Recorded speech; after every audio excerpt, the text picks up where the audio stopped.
Mientras el mundo inunda en las tinieblas y angustia, hay una esperanza. Jesucristo es nuestra luz y camino a la salvación.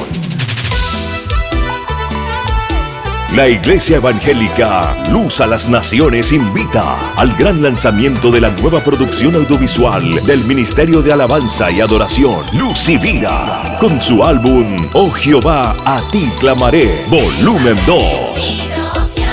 Viernes 28 de abril 2023, noche de voces que claman a Dios con ministerios de alabanza invitados. Sábado 29 de abril, gran lanzamiento del proyecto audiovisual del Ministerio de Alabanza y Adoración, Luz y Vida, y concierto de música cristiana, coro La Voz de Dios Guayaquil,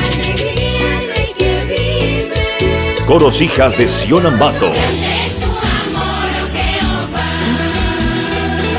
y más invitados.